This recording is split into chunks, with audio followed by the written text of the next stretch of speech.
Hello everyone, welcome to law learning school. आज की video में हम बात करेंगे लॉ ऑफ टॉट की इंट्रोडक्शन, और इसके आगे आने वाली जितनी भी वीडियोस हैं उनमें हम पूरा ही ब्रीफ तरीके से लॉ ऑफ टॉट को डिस्कस करेंगे। आज की वीडियो में हम देखेंगे इसके इंट्रोडक्शन, मीनिंग एंड एसेंशियल क्या है टॉट के, एंड सम जनरल एलिमेंट क्या है टॉट के, और the difference between taught and contract and the difference between the टॉट एंड क्राइम।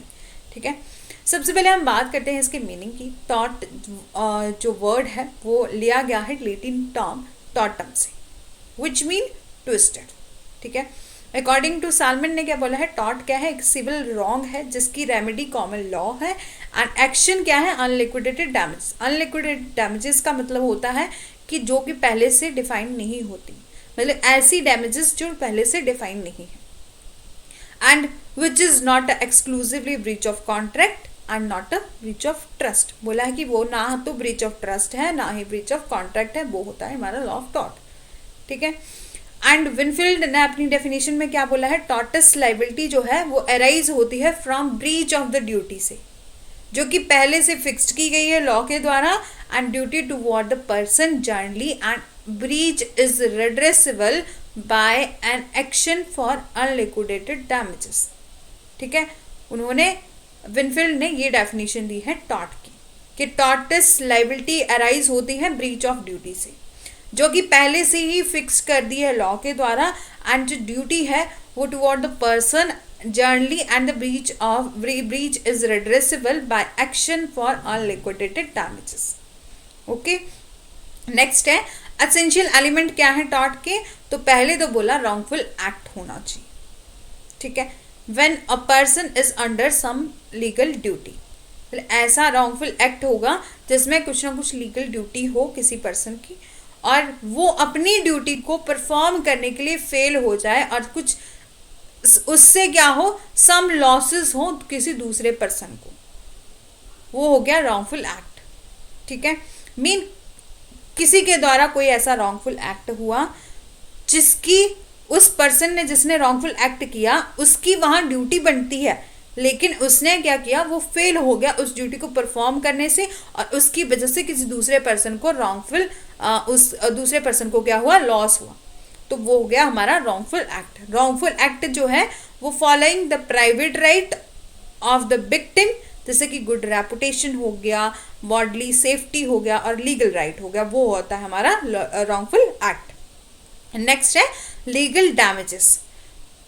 बोला है दो केसेस हम देखेंगे इसमें, दो मैक्सिम देखेंगे, injuria sine damnum and damnum sine injuria. इसमें डिफरेंस दिया गया है कि क्या लीगल डैमेजेस होती हैं और क्या लीगल डैमेजेस नहीं होती। ठीक है, in the tort injuria sinum damnum is actionable, actionable है injuria sinum damnum, but damnum sin injuria is not actionable। mean injuria sinum damnum का मतलब होता है कि infringement of legal right, मतलब किसी के लीगल राइट की इन्फ्रिंजमेंट होना, वो होता है injuria sin damnum, even there is a no actual damages। ठीक है, डैमनम साइन इंजरिया का क्या मतलब हुआ, बोला विदाउट इंजरी।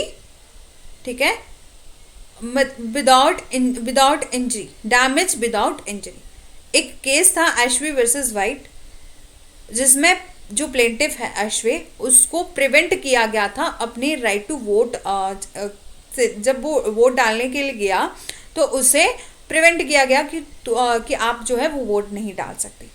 तो कोर्ट ने हेल्ड किया कि the plaintiff was entitle for damages in case of, तो यहाँ आया था कि उसका क्या हुआ है, लीगल राइट जो है वो डैमेजेस हुआ है, डैमेज हुई है उसको लीगल राइट की। तो वो ये केस क्या है, एशवे वर्सेस वाइट, इंजरिया साइन डैमनम। ठीक है, एंड ग्लॉस्टर ग्रामर स्कूल का एक केस था जिसमें दो स्कूल ओपन हो गए थे। एक ग्लॉस्टर ग्रामर स्कूल था, उसके पास ही किसी दूसरे पर्सन ने एक और स्कूल जो है वो ओपन कर लिया था, और उन्होंने फीस वगैरह भी कम कर रही थी, जिससे जो ये ग्लॉस्टर ग्रामर स्कूल था उस वहाँ पर पढ़ने के लिए बच्चे कम आ रहे थे, एडमिशन्स कम हो रही थी, इसलिए उसने डैमेजेस करने के क्लेम के लिए उन्होंने ग्लॉस्टर ग्रामर स्कूल के जो प्रिंसिपल थे उन्होंने केस कर दिया था। तो कोर्ट ने हेल्ड किया था कि could not get the compensation as there was a no legal injury, कि यहाँ लीगल इंजरी नहीं हो रही है, तो ये केस है हमारा डेमनम साइन इंजरिया से, ठीक है, damages without injury. Okay, and next है legal remedy. the damage in short in the damage in tort should be actionable, ठीक है। लीगल रेमेडी क्या होगी? There can not be a टॉट if there is a no legal remedy, ठीक है। जब taught नहीं होगा बोला है तो कोई लीगल रेमेडी नहीं मिलेगी। और कुछ अदर एलिमेंट क्या है टॉट के? एक तो बोला एक्ट और ओमिशन होना चाहिए, ठीक है। रॉन्गफुल एक्ट के लिए क्या होना चाहिए? कोई ना कोई टॉट जो है कॉन्स्टिट्यूट होना चाहिए। और it can be the act or omission will that commission and there should be not beyond the human control, ठीक है। एंड सेकंड वन बोला है कि वॉलंटरली और इनवॉलंटरली भी हो सकता है। और थर्ड बोला है इंटेंशन, मोटिव और नेग्लिजेंस एंड रेकलेसनेस जो है वो हो भी सकता है, नहीं भी हो सकता, तब भी हम उसको टॉट ही बोलेंगे। कि कोई ऐसा एक्ट हो गया जिसमें उसकी इंटेंशन नहीं थी या मोटिव नहीं था, तो यहाँ वो चीज़ नहीं देखी जाती। टॉट में क्या होता है, उसको डैमेजेस जो है वो देनी पड़ती है। मैलिस क्या है? बोले मैलिस जो है वो सारे ही टॉट में प्रेजेंस नहीं होता, एसेंशियल एलिमेंट नहीं है वो ऑल काइंड ऑफ टॉट का। It's essential is that the following defamation का केस हो गया, मेलिसिस प्रोसिक्यूशन का, मेलिसिस डैमेजेस ऑफ प्रॉपर्टी का, उसमें हम मेलिसिस को एक एसेंशियल एलिमेंट जो है वो मानते हैं। एंड मालफिजेंस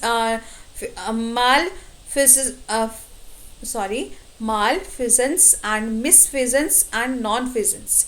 मालफिजेंस मीन हो गया commission of unlawful act, and misfeasance हो गया performing of lawful act in wrong manner, and nonfeasance हो गया failure to perform an act where there was a obligation to perform. मतलब जहां उसको परफॉर्म करने का की ड्यूटी बनती थी, ऑब्लिगेशन बनती थी, वहां वो परफॉर्म नहीं कर सका वो अपना एक्ट, ठीक है, वो हो गया नॉनफिजेंस, ठीक है। एंड फॉल्ट है a fault which violate the right of a person, ठीक है। फॉल्ट क्या मतलब हुआ कि जो कि वायलेट करे right of a person, give arise और टू टॉट, ठीक है। डिफरेंस देखेंगे, डिफरेंस बिटवीन द टॉट and contract. Free consent is necessary to give rise to the contract. Contract में क्या होता है, फ्री कंसेंट जो है वो नेसेसरी होती है, बट टॉट में क्या होता है, विदाउट द कंसेंट होता है, ठीक है। There is no doctrine of privity in टॉट, ठीक है, but essential it is an essential in contract, but ये कॉन्ट्रैक्ट में एसेंशियल है, ठीक है। And no third party can make decision regarding the contract. जैसे कि फॉर एग्जाम्पल के लिए दो पार्टीज के बीच में कोई कॉन्ट्रैक्ट हुआ तो थर्ड पार्टी जो है वो डिसीजन नहीं ले सकती, क्योंकि दो पार्टीज के बीच में कॉन्ट्रैक्ट हुआ है तो दो पार्टी ही जो है उन्हीं के बीच में जो भी term and condition of contract है वही डिसाइड हुई है, वही डिसीजन लेंगी। बट टॉट में ऐसा नहीं होता है। टॉट तो किसी के साथ भी हो सकता है, मतलब वहाँ कोई पर्सन की जो है बाउंडेशन नहीं होती कि इस पर्सन ने दूसरे पर्सन के साथ टॉर्च कमिट किया है तो उसे डैमेजेस देनी पड़ेगी, उसी पर्सन को देनी पड़ेगी, ऐसा नहीं होता। एंड द टॉर्ट क्या है, is a violation of a right है, right in rem, right against a world at large. But the contract क्या है, infringement of right in persona, mean right against a person और a body, ठीक है। Motive क्या है, is often taken into consideration and टॉट क्या, but टॉट इज नॉट अ कॉन्ट्रैक्ट, ठीक है। And the measures of the damages in the टॉट is not strictly limited and the breach of taught is measure of the damages is generally more or less determined by the stipulations of the contracting party। यदि आपको detail में difference between taught and contract देखना है तो आप मेरी channel की playlist में जाके ये वीडियो जो है वो पर्टिकुलरली अलग से देख सकते हैं।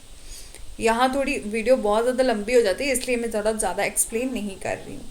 Difference between tort and crime क्या है? टॉर्ट इफेक्ट करता है private right of a person पर, क्राइम इफेक्ट करता है होल द सोसाइटी पर, ठीक है। और टॉर्ट में कंपनसेशन जो है वो रिकवर किया जाता है रॉन्गडर से, अ पर्सन जो कमिट करता है क्राइम वो पनिशेबल किया जाता है by the state. And in tort action is brought by an injured party and in crime proceeding are conducted by the state, ठीक है। अब हमने पूरा ही इंट्रोडक्शन वगैरह हमने देख लिया, तो हमने क्या कंक्लूजन में देखा कि टॉर्ट क्या है? एक सिविल रॉन्ग है और give rise to the civil proceeding, ठीक है। जब भी टॉर्ट का केस होता है तो सिविल केस ही होता है, ठीक है। और ये it involve the infringement of the right of a person and the person is compensated by the wrong, ठीक है। कि इन्फ्रिंजमेंट होती है जब किसी पर्सन के राइट की, तो वो कंपनसेशन जो है वो ले सकता है जिस पर्सन ने उसके साथ टॉर्ट जो है वो कमिट किया है, रॉन्ग डर किया है उसके, ठीक है।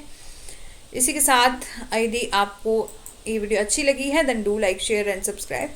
और इसके साथ मैं आपको बताती चलूँ कि मेरा जो ये चैनल है लॉ लर्निंग स्कूल, यहाँ मैंने सब्जेक्ट वाइज प्लेलिस्ट बनाई है। यदि आपने ये वीडियो नहीं देखी है तो मेरे चैनल की प्लेलिस्ट में जाके वीडियो देख सकते हैं। और साथ ही साथ मैं आपको बता दूं कि यहाँ जो ज्यूरिस्प्रूडेंस है यूनिट 1 है, यदि आप यूजीसी नेट का एग्ज़ाम देने वाले हैं तो यूनिट 1 हमारी टोटल कंप्लीट हो चुकी है। यदि आपने वो वीडियो भी नहीं देखी है तो हमारे ज्यूरिस्प्रूडेंस वाली प्लेलिस्ट में जाके वो वीडियो भी देख सकते हैं। Thanks for watching.